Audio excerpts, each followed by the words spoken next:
الفاتحة. أعوذ بالله من الشيطان الرجيم. بسم الله الرحمن الرحيم. الحمد لله رب العالمين الرحمن الرحيم مالك يوم الدين إياك نعبد وإياك نستعين اهدنا الصراط المستقيم صراط الذين أنعمت عليهم غير المغضوب عليهم ولا الضالين آمين. بسم الله الرحمن الرحيم. الحمد لله رب العالمين وبه نستعين على أمور الدنيا والدين. اللهم صل وسلم على سيدنا محمد وعلى آله وصحبه أجمعين. سبحانك لا علم لنا إلا ما علمتنا إنك أنت العليم الحكيم ولا حول ولا قوة إلا بالله العلي العظيم. اللهم إنا نسألك علما نافعا ورزقا طيبا وعملا متقبلا وشفاء من كل داء. رب اشرح لي صدري ويسر لي أمري واحلل عقدة من لساني يفقه قولي. اللهم آمين. ثم أما بعد. InsyaAllah kita sambung perbincangan kita pada masih lagi dalam tajuk yang pertama, iaitu pada tajuk adab dengan ilmu atau adab-adab yang berkaitan dengan ilmu. Kita masuk muka surat 6 tu, bawah tu. Maka seorang penuntut ilmu perlu menjaga adab-adabnya, antaranya antara adab-adab terhadap ilmu, nak menuntut ilmu. Yang pertama, niatnya menuntut ilmu untuk mendapatkan redha Allah Subhanahu wa ta'ala. Dalam berilmu ni adakah hadis Nabi sebut sama ada kita jadi orang alim. Tak, orang alim, usaha untuk jadi orang alim. Untuk jadi orang alim ni sebenarnya walaupun rambut berubang dah pun masih belum terlambat. Kalau kita ikut jalur yang baik, kaedah yang baik, insya-Allah boleh menjadi orang yang alim dalam ilmu agama Allah Subhanahu wa ta'ala. Ataupun dah nak jadi orang alim dah sibuk dengan keluarga, sibuk dengan kerja, cari nafkah, maka jadilah orang yang belajar ilmu. Penuntut ilmu. Penuntut ilmu sama ada secara khusus lebih utama lah. Secara khusus ni maknanya kita duduk di pusat pengajian, pusat pengajian yang secara rasmi belajar, iaitu contohnya pondok-pondok, madrasah, ma'had, universiti dan sebagainya, jenis-jenis tempat belajar secara rasmi. Adapun belajar tasurah ni mungkin kita boleh letak belajar secara umum. Ala kulli hal, kita masih lagi jadi orang yang belajar, yang kedua yang Nabi sebutkan. Ataupun tak boleh jadi orang yang belajar, jadilah orang yang mendengar ilmu, suka mendengar ilmu. Tak, mari surah dengar ni. Tak, mari surah dengar salah satunya. Benda beza mari surah ni dengar dengan belajar. Maaflah sebut. Memang gitu, kaedah ni kena sebut. Kalau kita belajar ni kena ada buku, kena ada pen, kena ada alat-alat belajar lah ni. Tak. Kalau tak ada benda tu dipanggil mendengar pelajaran. Peringkat ketiga pula. Ataupun yang keempat, iaitu suka kepada ilmu dan perkara-perkara yang sabit dengan ilmu lah. Maksudnya orang keempat ni suka sangat dia dengar cerita pasal ulama, hormat pada ulama, hormat pada majlis ilmu, suka sebar majlis ilmu. Dia tak nak pergi dengar, nak pergi belajar, tak ada. Tapi dia tak balah dengan orang-orang ahli ilmu. Dia suka pada ahli ilmu dan sebagainya. Jangan jadi yang kelima. Yang kelima ni maknanya dok belaka yang keempat tu. Yang kelima ni mana? Hak empat-empat tu dok belaka dia. Jangan jadi hak gitu. Maka kita alhamdulillah atas surah ni ada kita jadi Allahumma salli ala Muhammad yang kedua atau yang ketiga atau yang keempat. Yang pertama dang kalau ikut kaedah molek. Walaupun ayah anda kita berubang dah kata tak. Dang dah start, dak jangan. Cerita-cerita ulama dulu mula belajar tu masa berubang dah. Start berubang ni. Start berubang ni rolik berapa? Orang start 40 hang. Dan lagi jadi orang alim. Memimpin masyarakat, buat kitab pula. Dia buat kitab pula. Saya dah ingat ada seorang imam besar di Mesir, ulama besar di Mesir. Dia ni Asal-asalnya tukang periduk pelita dalam Masjid Azhar. Tukang periduk pelita. Tak, dululah. Kalau kita kat benda pelita ayam tak kita dulu. Ataupun benda pak jenis pang tu pelita ayam kat oi. Apa ni? Lampu spirit panggil tak. Lampu spirit kita tak dah guna tu. Ada. Maknanya di masjid dulu pun, di Masjid Azhar pun jenis guna benda gitu jugalah, guna minyak dan sebagainya. Berumur dah juga, nak masuk berumur dah dia ni. Akhirnya saya ingat apakah kalam. Ada satu perkataan daripada pelajar-pelajar ni yang kata kepada dia, menyebabkan dia balik arah jadi penuntut ilmu pula di Masjid Azhar. Asal-asalnya dia bekerja kepada penuntut-penuntut ilmu, khidmat. Tapi ada satu kata-kata yang saya ingat. Menyebabkan kata-kata tu menyebabkan dia pusing 360 darjah, jadi orang yang belajar pula di Masjid Azhar akhirnya lebih dia dari orang lain. Kerana dia pusing tu dengan betul-betul pusing, dengan niat yang bersungguh-sungguh, dengan niat yang apa? Niat yang bulat sebulat hati, dengan usaha yang bersungguh-sungguh, akhirnya dia pula memimpin masyarakat, buat kitab dan sebagainya. Ayatnya ilmu ni bila kita nak ke dia, dia mari ke kita insya-Allah. Baik. Yang kedua, tidak menjadikan dunia sebagai tujuan dalam menuntut ilmu. Tidaklah dunia itu melainkan perkara yang sementara saja. Letak tujuan depan jangan. Ada pun berulih kerana kita sibuk dengan ilmu tu menyebabkan boleh dunia, itu orang kata hadiah habuang daripada Allah Subhanahu Wa Taala. Dan kita tengok dah kita tengoklah orang dalam jalan ilmu, sama ada saing-saing ataupun orang yang kita kenal secara tidak langsung, tak ada lagi apa-apa kedana. Tak ada lagi sampai tahap tak ada makan minum harian dia tu, tak ada lagi jumpa. Sampai susah itu pun tak ada jumpa. Dok senang tu biasalah, dok senang ni ramai orang dok senang tau. Bukan kaya tak, tapi susah sampai tak ada makan harian. Tak jumpa lagi setakat ni daripada kalangan kawan-kawan kita ataupun sahabat-sahabat pondok dan sebagainya, tak jumpa lagi. Kerana bila orang atas jalan ilmu ni, Allah Ta'ala jamin rezeki dia. Allah Ta'ala jamin rezeki dia.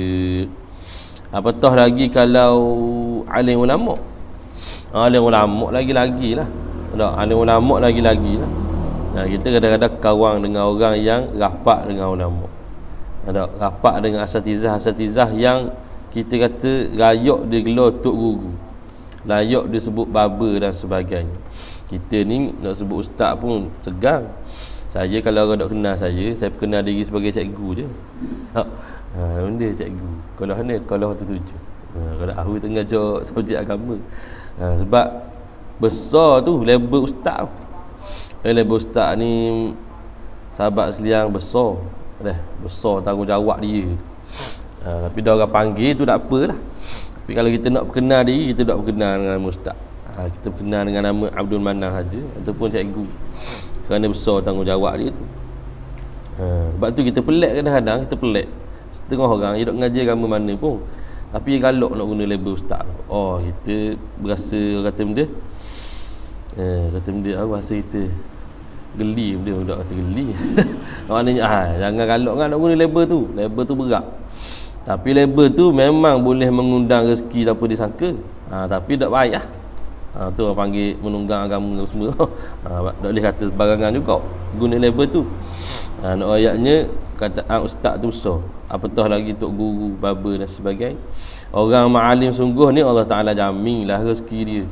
Allah Ta'ala jamin rezeki dia. Cara dia boleh rezeki tu lain dengan cara kita boleh rezeki hak kebanyakan. Kita ni kerja sembang boleh rezeki.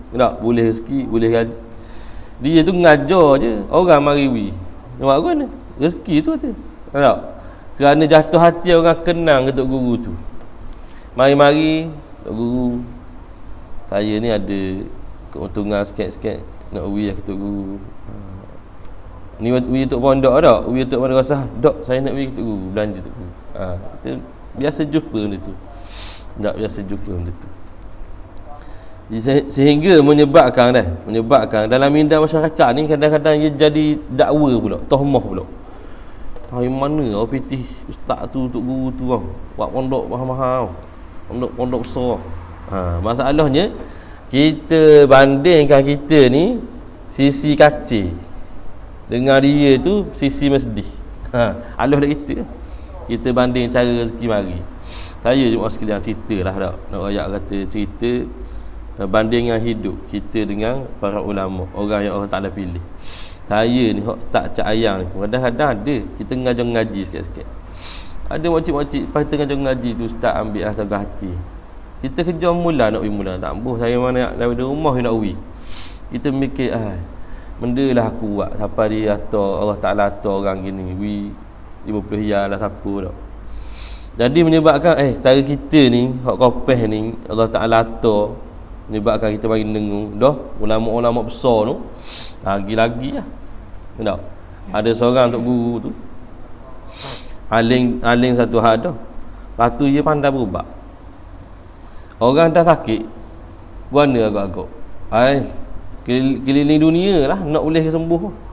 Akhirnya sembuh tangan tok guru tu agak-agak guana dibalah. Kalau orang jenis ada bitih ada harta tak. Orangnya berilah setakat nak beri. Maka kita ni jadi jangan mudah kata tak.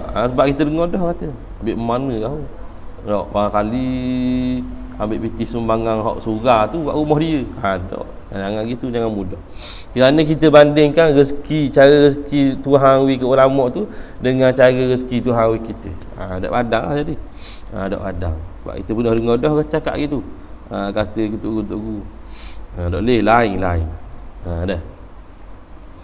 Mai mana awak pitih tak guru kereta besar. Padahal orang wi terus dia sutil. Kan rezeki dia. Rezeki dia. Lain. Kalau kita nak kata padang dengan suku sembang dia belajar dulu. Siapa tengah malam. Tak siapa dok tidur masa di pondok, masa di universiti di Al-Azhar pun. Belajar dia tu suku sembang.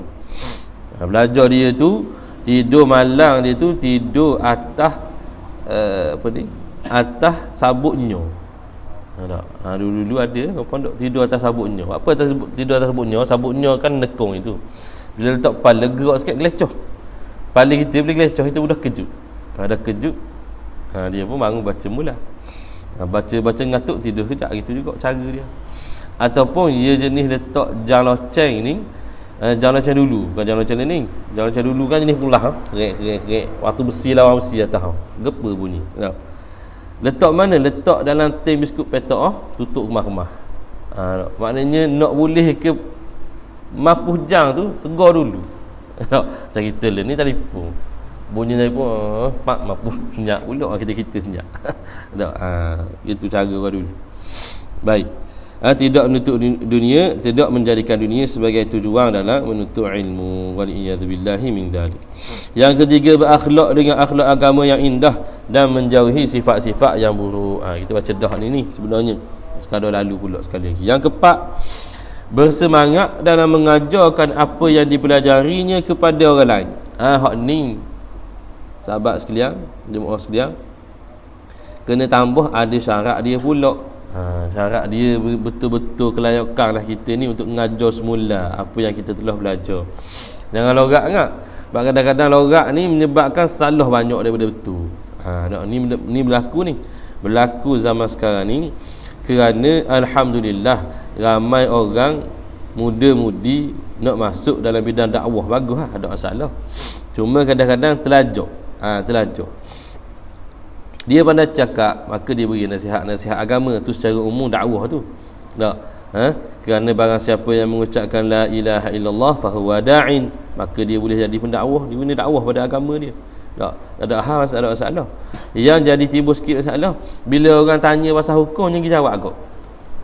Hukum ni kena orang pandai, orang pakih, orang tahu hukum. Belajar fiqh dulu baru boleh hukum korang. Bukan sekadar tahu-tahu nasihat agama, tahu hadis sikit, tahu ayat Al-Quran jenis nasihat sikit, boleh jawab lalu tak. Minta maaf sebut, ini banyak berlaku pada sahabat-sahabat artis. Artis hak jenis hijrah. Bila hijrah, orang kenal panggil. Tapi dia panggil, surah masjid kau panggil kadang.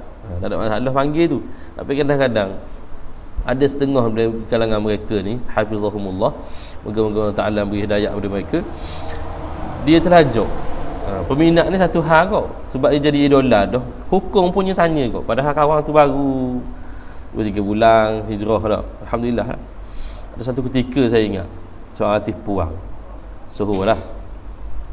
Aku dia ingat dulu Soho lagu dia tu sampai kita pun terhafal agak sikit. Ingat dah. Allahumma salli ala Muhammad. Dia jenis itu ada suka wallah cakap nasihat gini-gini lepas dia hijrah tu alhamdulillah. Cuma dia isunya bila orang tanya dia soalan agama dia jawab. Satu ketika orang tanya pasal solat tasbih. Solat tasbih kita buat subhanallah banyak kali tu kan. 300 kali sebanyak 4 rakaat tu. Dia jawab, tak usah buat sunat tasbih ni, buat sunat tahajud. Sunat tasbih ni tak ada. Oh, kita kejut. Asatizah pun ramai jawab mula ustaz-ustaz ni. Tulis mula salah ni awak cakap gini. Hak kita tak tahan, ustaz-ustaz ni balas cara ilmiah. Follower menang ke dia macam. Tak. Minat berikut ni menang ke dia macam. Dah tegur je molek dah ni. Tak nak buat kau ni. Silapnya ialah terlajak pada peranan dia tu. Dakwah semua orang boleh. Beri hukum fatwa bukan kerja kita. Bukan kerja kita. Ini saya baca ni. Kalau benda hukum saya dak erti, saya senyap je. Saya skip kita boleh. Itulah kau bab ni. Dak erti. Baik. Maknanya bersemangat dalam mengajarkan apa yang dipelajari itu dengan syarat. Dengan syarat kita telah ada kelayakan. Ada pun nak kongsi sikit-sikit lepas dengar ustaz kuliah, kita pun tulis di WhatsApp kita ke, di IG ke, di Facebook kita ke, tulis sikit-sikit isi daripada kuliah. Itu tak ada masalah. Itu menyebarkan perkara yang asah lah dalam kebaikan. Di maknanya kena perhati tengoklah benda kita nak sapa tu. Kadang-kadang kita nak sapa tu comel, tapi guru kata lain, kita salah sapa lain ada juga. Kadang-kadang guru khabar kita tu untuk peringkat kita saja. Kita khabar orang akhirnya dia fitnah. Bab bukan semua jenis ilmu perlu disebarkan kepada semua jenis orang. Dan bukan semua benda yang betul bukan semua benda yang betul boleh kita khabar orang. Dia kena ada masa yang betul pula. Masa yang betul. Masa yang betul. Kita khabar orang. Ke budak muda lagi. Man istata'a minkumul ba'ah falyatazawwaj. Barang siapa cukup lekat apa dia ni? Keperluan ataupun barang nak bawa kepada nafkah, maka berkahwinlah dia. Berkahwinlah kamu. Dia baru boleh saka. Nak nikah lalu. Umur baru tengah belajar lagi. Rasa-rasa dia punah ke tak punah? Mungkin dia punah. Maknanya setiap perkara betul, bukan semua perkara betul, betul dengan orang yang mendengar. Dan bukan semua perkara betul perlu disampaikan pada semua jenis masa. Tengok masa dia pula. Baik. Maka kena cerdik dalam nak menyampaikan. Lepas tu kadang-kadang kita pergi rapat pada guru, tak? Dia kata masa cakap tu cerita sini je cerita ke orang lain. Kadang orang dengar cerita tu orang tak faham usul asal. Usul asal cerita, jadi kucalanan habis. Contoh kalau kita buka dalam masyarakat dalam bab tubuh badan Nabi sallallahu alaihi wasallam. Darah Nabi ittifaq para ulama dak najis. Tapi kalau kita cakap ikut dang siapa-siapa hok dak belajar lagi, warna pula darah jadi dak najis. Ngaku awak ngajar ni. Tak. Padahal kalau kita ikut disiplin ilmu memang gitu. Ittifaq ulama darah Nabi tu dak najis. Tak. Bahkan najis Nabi tu sendiri dak dihukum najis. Panjang cerita tu. Sini pun pelik dah kali dak. Mana pula najis tapi dak najis. Ni adalah tu. Kita belajar banyak insya-Allah sampai tahap. Kalau kita cakap kedai tu orang pelik sesak dah ni, set mana pula ni. Yang kelima, merendah diri terhadap guru dan menghormatinya. Guru kita yang ada, kita merendah diri dengan maksud beradab dan menghormati mereka, serta tidak meninggikan suara di hadapan mereka. Guru kita terutamanya guru murabbi, tuan-tuan guru kita yang alim, yang mendidik kita. Dalam bab guru ni, orang hok ajar jantina binatang sahaja pun wajib kita hormat. Tak? Contoh yang ajar benda tu je, nak kenal rana kau kambing jantan kambing betina. Tak? Ketemu ni pada kenal kambing jantan kambing betina, tapi dia ajar ilmu, maka layak untuk dihormati. Apatah lagi kalau cikgu-cikgu sekolah kita semua tau, banyak ilmu.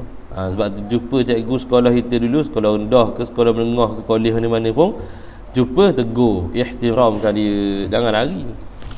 Puah kita dulu tu rasa kira lah tau. Tapi bila kita belajar ni, mereka ni layak untuk dihormati. Kerana guru-guru kita ni di tempat kita belajar tu adalah orang kata pengganti kepada ibu bapa kita. Berganti kepada ibu bapa kita. Apatah lagi guru yang jadi mengajar agama. Lebih kena molek, lebih pula dia tu pada mak ayah kita, pada sudut menyelamatkan kita pada akhirat kita.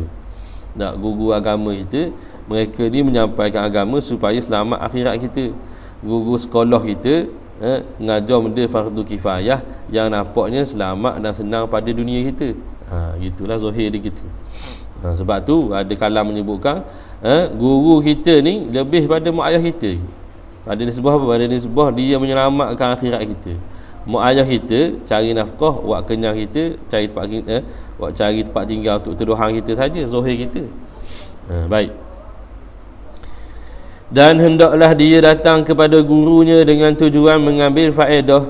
Pergi ke majlis ilmu tu kerana nak ambil ilmu, nak ambil perkara-perkara yang baik, nak ambil faedah-faedah yang baik, bukan untuk berdebat, bukan untuk debat.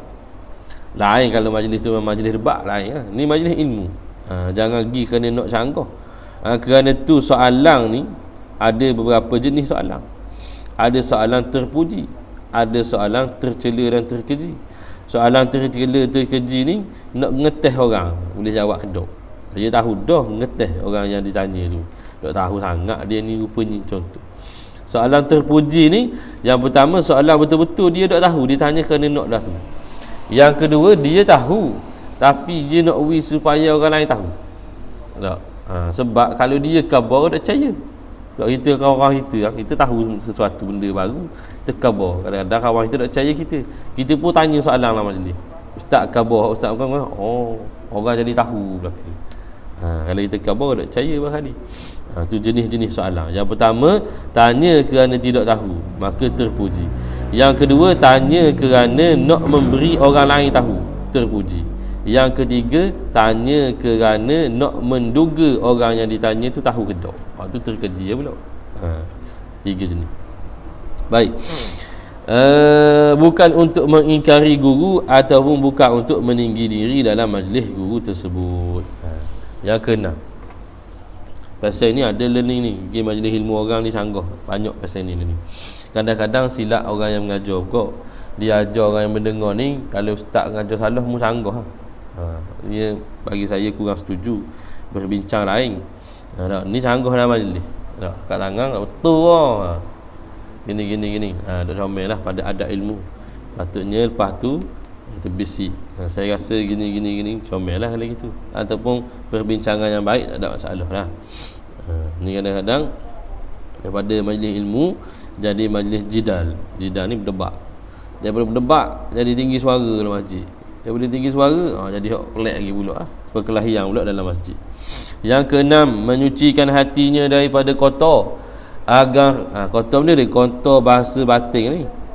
Kotor bahasa batin, bukan zahir. Zahir luar pun kena jaga juga ketika mana menuntut ilmu ni. Sebaik-baiknya berada dalam keadaan bersih tubuh badan kita. Bersuci pula, mengambil wuduk.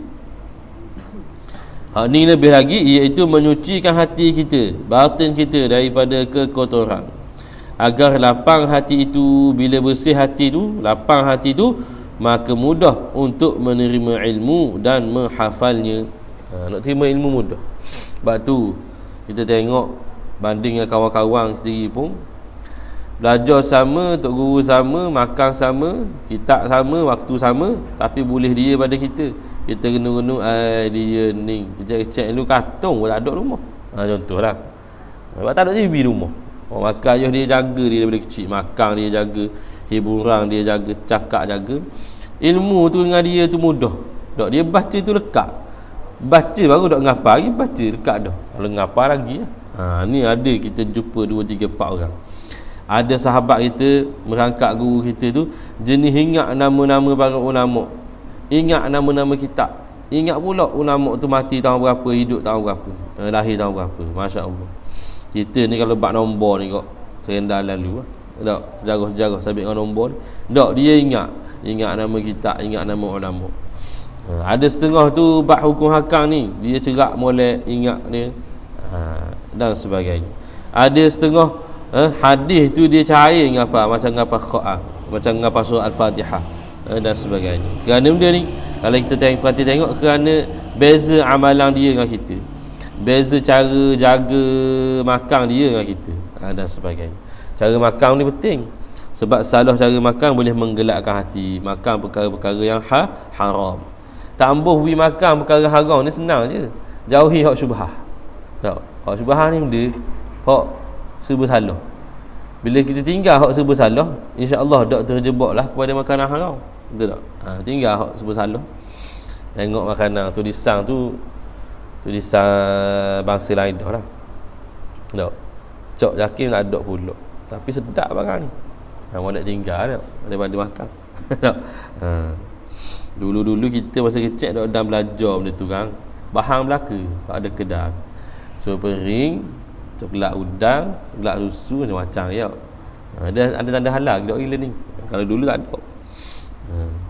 Tanda halal tu pun orang kata kalau nak ragu boleh ragu lagi.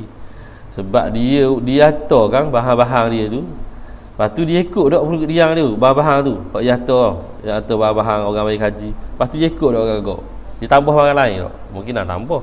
Cuma kita ni perikat orang awam ni dak dituntut untuk pergi selidik sendiri pula. Padang serah kejakin ada cok halal tu insya-Allah. Masalah ni bab makan ni kadang-kadang kita dak jaga. Kedai-kedai main masuk ikut dang. Tak, kedai tu memang kedai bukan muslim. Tak, ni molek tu kan masuk bukan orang kita, bukan orang Islam. Tak, makan aja. Dan kerana tengok orang ada orang Islam makan dalam kedai makan. Tak boleh begitu, kena jaga sikit bab ni. Tak, ni banyak kedai-kedai apa ni? Kedai-kedai hipster kan tau. Main masuk je. Kerana nak teh, nak gambar dan sebagainya, tak boleh gitu. Agama ajar kena beralu bab makan. Kerana salah makan orang gelak hati. Apa hari gelak tu. Dok dengar pula kau gelak. Saya ingat ada satu kedai. Nak naik ke Kemaran Highland tu ada kedai. Kek dia sedap. Aiskrim dia sedap. Sedap tu kerana tengok ramai orang beli ya. Tak. Allahumma salli ala Muhammad. Situ juga jadi tempat persinggahan kerana situ hak pertama ada tandah. Kalau orang mari daripada bawah sebab pulai tu kan. Situlah hak selesa sikit. Tak, itu pernah tanya. Kalau bawa air teh tu gagah pergi nak minum. Ada sijil halal lagi. Ada sijil halal tak kedai. Dia kata dalam proses mohon. Tahun depan pergi tanya gitu juga jawapan dia. Mu mohon ke tak benarnya ataupun tak dulu kan ada something wrong. Tak. Paterah ni. Learning wallahu alam lah. Liu kau tengok orang nak makan kau. Gerang kau nak beli. Kalau ikut ke orang rumah kita nak beli dah. Kena beringat sikit sebab pakanok kita tu jadi gelak hati. Tak, pakanok kita. Sebab tu dulu comel bab ni. Tak bab bersih hati kerana daripada makanan ni comel. Kerana orang dulu makan daripada hasil sendiri, betul tak? Pergi ke laut sendiri, nanang sendiri, padi rumah dan sebagainya. Kuranglah beli hak siap buku dah ni kurang. Dalam supik segera semua ni. Baik. Sebut tu kerana itu salah satu perkara yang menyebabkan cerah atau gelak hati daripada makanan. Untuk menerima ilmu dan untuk menghafalnya, hafal ilmu ataupun hafal Al-Quran sama lah. Kena jaga hati daripada kekotoran. Kekotoran tu maksudnya maksiat. Al-ilmu nurullah wa nurullahi la yahdi lil 'asi. Ilmu itu adalah cahaya Allah Subhanahu wa taala dan cahaya Allah itu tidak diberikan kepada orang yang bermaksiat. Makin banyak maksiat, makin payah nak dapat ilmu. Makin jauh daripada maksiat, insya-Allah makin mudah nak terima ilmu. Dalam bab ngapa pun lain, setiap orang lain tahap masing-masing. Kita ada kawan dulu masa nupang di Mahat Tapis dulu. Nupang sekejap-sekejap. Dia ni Allahumma salli ala Muhammad ngapa tu lepas subuh. Boleh 2 muka setengah. Bukan lapang nak atur dah ngapa tu ke depan ustaz. Orang lain ngapa bila? Orang lain ngapa habis sekolah tu ngapa dah. Kalau habis pukul 2, kena molek pukul 3 tu ada kelas mula dah. Ngapa? Pasal ngapa pula, pagarik ngapa pula, paisak ngapa pula, pelacur pula. Dia dok pasal esok tu ngapa. Malam tu jadi kacau orang, masuk sembang dalam bilik orang. Allah Ta'ala ke dia gitu. Orang biasa-biasa, ngapa dia tu derah boleh. Ada seorang lagi, kawan kita sendiri juga, dia tengok, dia pelacur dulu tajwid apa semua, dah pelacur dah bacaan tu, dia tengok. Kita ingat buat benda, dia akak Quran dia perhati tengok. Ingat aku buat benda dengung. No. Lepas tu tutup baca mulut. Masya-Allah, ngapa dia tu dengar senyap. Ngapa ni orang sebutnya mudah dengan ngapa kuat. Supaya otak kita dengar tu bukan telinga saja dengar, otak tu masuk dalam. Orang suruh ngapa kuat. Tak. Sebab tu biasa orang ngapa kuat. Tapi dia dok senyap akak buku akak Quran.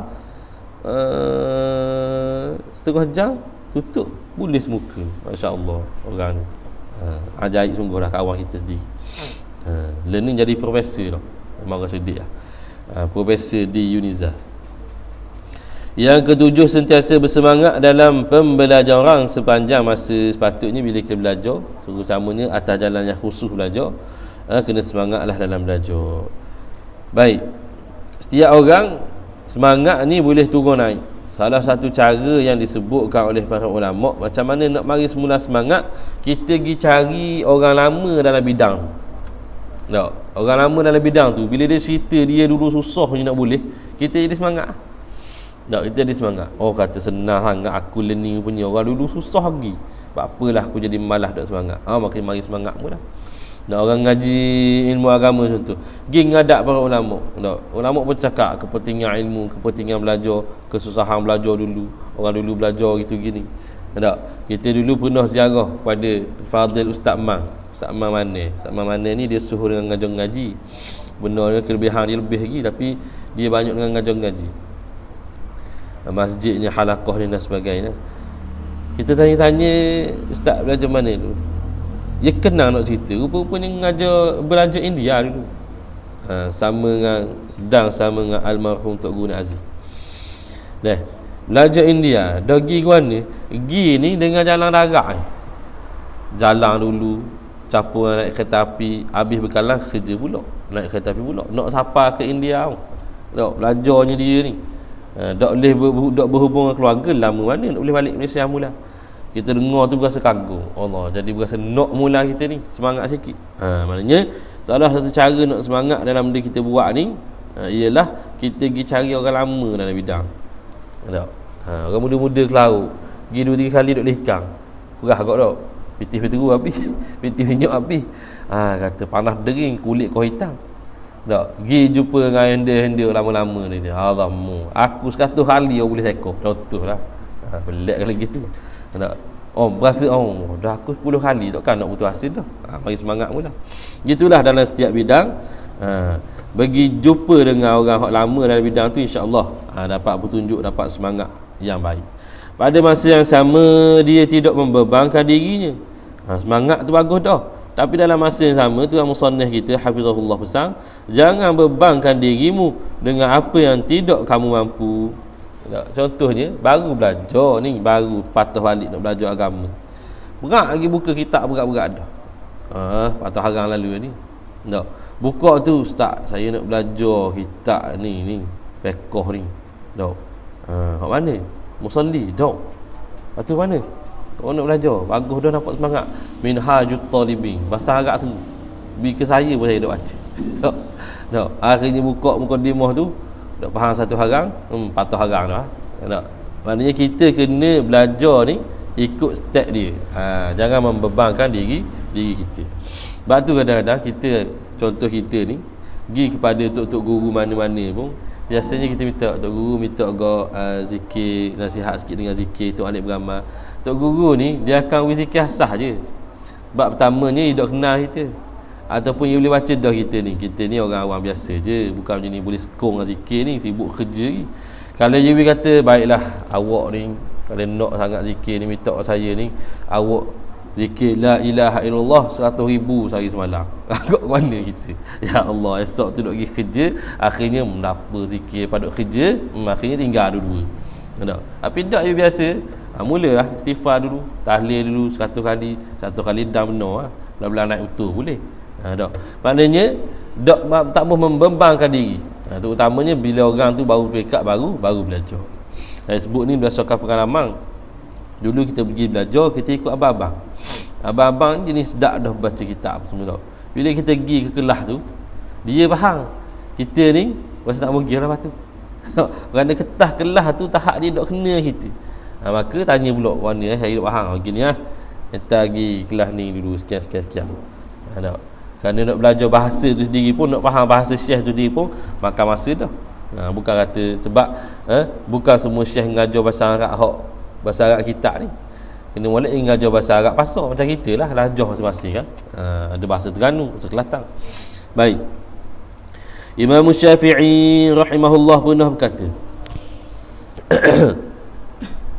la yatlubul ilma ahadun bil milki wa izzatin nafsi fayuflih, lakin man talabahu bi dhullatin nafsi wa dhiqil 'aishi wa khidmatil ilmi wa tawadhu'in nafsi aflah.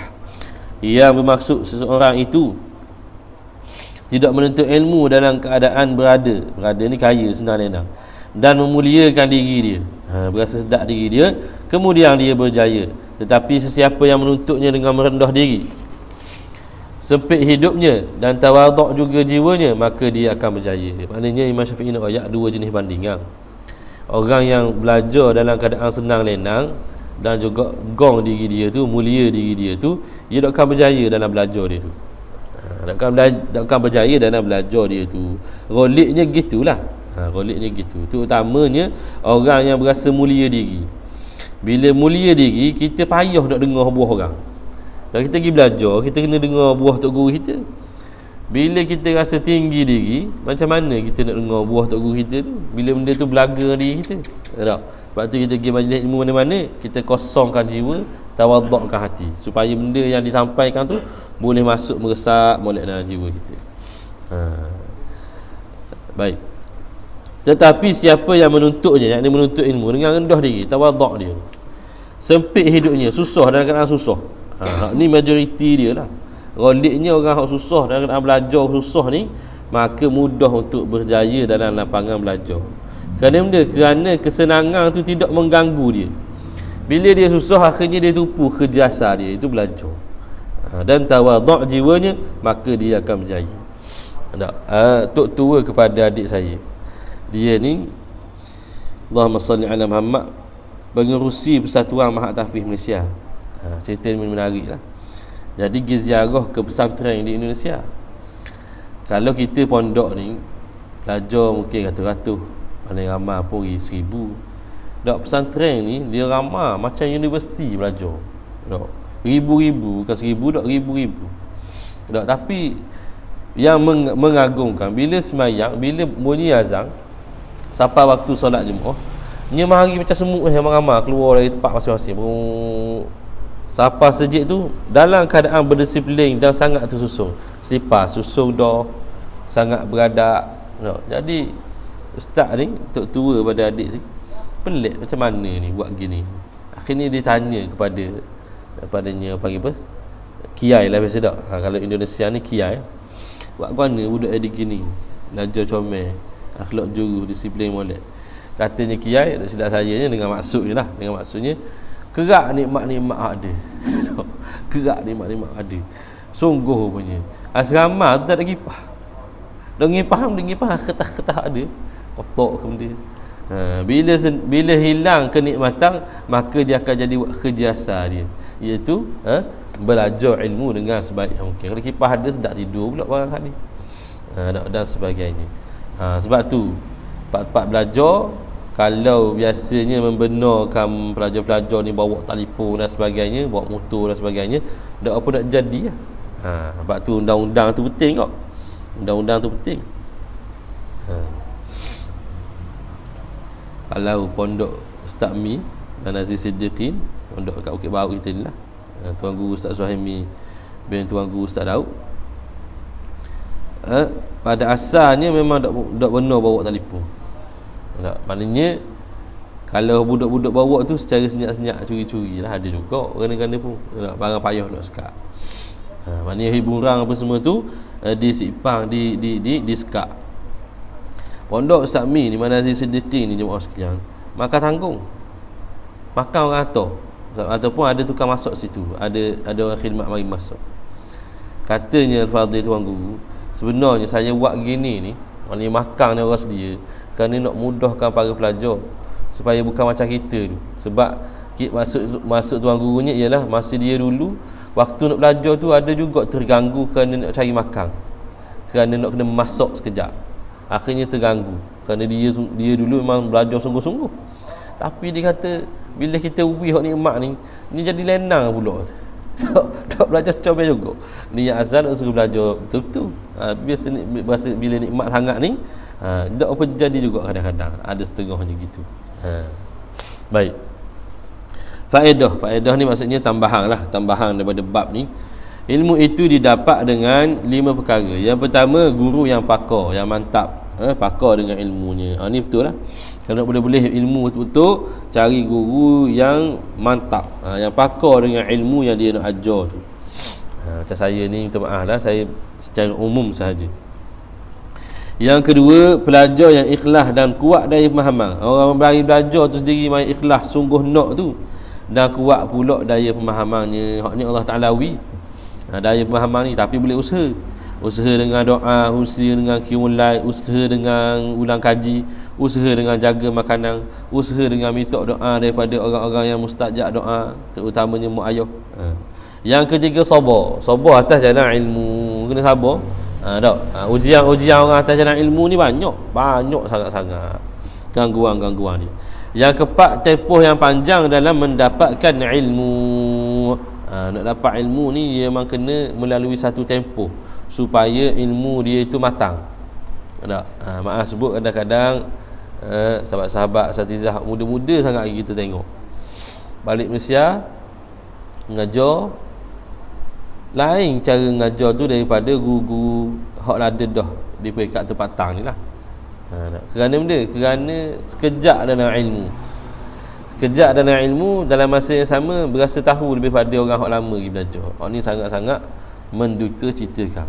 Akhirnya bila ngajar tu mengkondem orang-orang hak lama lagi belajar. Kerana orang kata dok matang, gaduh dan gopoh. Pening masyarakat sama ni belajar gini-gini, tiba-tiba dia sebut gini-gini. Kerana bila sekejap masa belajar dok jumpa semua perbahasan hak ada. Dok jumpa satu hadis berat keluar hukum lalu. Rupanya ada hadis lain lagi yang menyebabkan gini ulama keluar hukum. Jadi gaduh kerana sekejap waktu belajar. Yang Ustaz Zahar marah-marah belajar 4 tahun gitu gini, balik kritik mazhab tu, benda tu memang kerana ada berlaku lah. Sekejap aja belajar persejilang ni, sekejap aja. Saya pun pekat persejilang, kita tahu hakikat dia. Kadang-kadang belajar tu dengan ikut silibus nak periksa. Kerana kita nak tumpu periksa, nak luluh periksa tu, akhirnya tumpu silibus. Bila tumpu silibus maknanya banyak benda-benda kita tinggal tu, sebab silibus ni dok semua dalam satu kitab. Dok kita dok lalu belaka. Seperti mana kalau kita melalui pengajian pondok, dia daripada kulit ke kulit, kita kena mengakui benda tu. Jadi waktu pelik tu dalam keadaan awak belajar setara silibus pun, waktu 4-5 tahun sahaja untuk boleh sijil, balik-balik kampung awak pergi canggah habis ulama-ulama imam-imam dulu. Tu pelik orang kata. Pelik zaman learning ni. Tadi kita tengok video piarak lah, tapi perangai tu ada tanah Melayu. Dia kata Imam Nawawi ni walaupun alim tapi salah. Boleh pula dia kata gitu. Dah mu tu dak salah lebih pada Imam Nawawi. Kalau Imam Nawawi boleh salah, awak cakap hak lain ni zaman ramai orang jahil. Dak ke lebih lagi besar peratusan nak salah dak. Patut kita fikir gitulah. Imam Nawawi tahu tentang imam yang mujtahid boleh buat mazhab sendiri. Tapi nak duduk dalam mazhab Syafi'i juga. Penulisan ni sangat banyak, sangat memberi memberi kesan kepada dunia ilmu Islam. Tekung belajar ilmu tu siapa tak mau menikah dengan Imam Nawawi. Tak menikah kerana sibuk dengan ilmu. Boleh dia kata gitu. Imam Nawawi, Imam Hajar tu alim tapi salah ni. Kata kerana setiap orang boleh salah. Memang betul mu kata tu. Tapi mu nak kata dia salah tu, dah mu tu dak ke lebih besar peratusan salah tu. Pelik lah, yakin. Perangai ni ada dalam masyarakat di Malaysia. Betul ulama dah masuk, dah kita ni kita tak banding orang ulama tu lagi-lagi lah dah kesung tu kita. Baik. Yang kelima, kitab yang mu'tamad. Sebaiknya belajar kitab yang betul-betul menumpukan fokus kepada bidang yang kita nak belajar tersebut. Memadailah kemuliaan bagi penuntut ilmu bahawasanya dia sedang berjuang. Ni orang belajar ilmu ni sebenarnya dalam jalanan berjuang. Tak, fi sabilillah. Dan para malaikat menebarkan sayap-sayap mereka kepada penuntut ilmu sebagai tanda redha atas perbuatannya. Cuma kita tak nampak sahaja. Dah kalau nampak penuh lah tempat belajar ilmu ni. Kalau nampak malaikat tudung sayap rahmat ni, sayap redha dia ni, penuh lah. Dan ketahuilah bahawa setiap anggota badanmu itu ada aktivitinya tersendiri. Maknanya setiap anggota badan kita ni ada kerja buat dia sendiri, tersendiri. Maka aktiviti jiwa itu adalah dengan ilmu. Maka jiwa kita ni kerja buat dia ni, hidup dia tu ialah dengan ilmu. Maka insya-Allah kita masuk perbahasan seterusnya ni, supaya bertambah ilmu kita tentang adab-adab yang sepatutnya kita buat dalam amalan seharian kita. Tajuk seterusnya kita akan masuk adab dalam baca Al-Quranul Karim. Kita nak baca tu bagus dah, cara dia hak paling molek guana. Nak baca Al-Quran, cara dia paling molek guana. Itu. Kita nak naik motor. Tak. Semua orang boleh naik motor, tapi naik motor guana kat hak sepatutnya paling molek. Ada cara-cara dia lah, SOP dia yang sepatutnya. InsyaAllah sambung pada pertemuan yang akan datang. Aqulu qawli hadha wa astaghfirullahal azim li wa lakum. Kita tutup dengan tasbih kafarah dan suratul Asr. Subhanakallahumma wa bihamdika asyhadu an la ilaha illa anta astaghfiruka wa atubu ilaik. Bismillahirrahmanirrahim. Wal 'asr innal insana lafi khusr illa alladhina amanu wa 'amilus salihat wa tawasaw bil haqqi wa tawasaw bis sabr. Allahumma anfa'na bima 'allamtana wa zidna 'ilma warzuqna fahma bi rahmatika ya arhamar rahimin. Wa sallallahu ala sayyidina Muhammad wa ala alihi wa sahbihi wa baraka wa sallam. Walhamdulillah rabbil alamin. Jazakumullahu khairal jazaa. Assalamualaikum warahmatullahi wabarakatuh.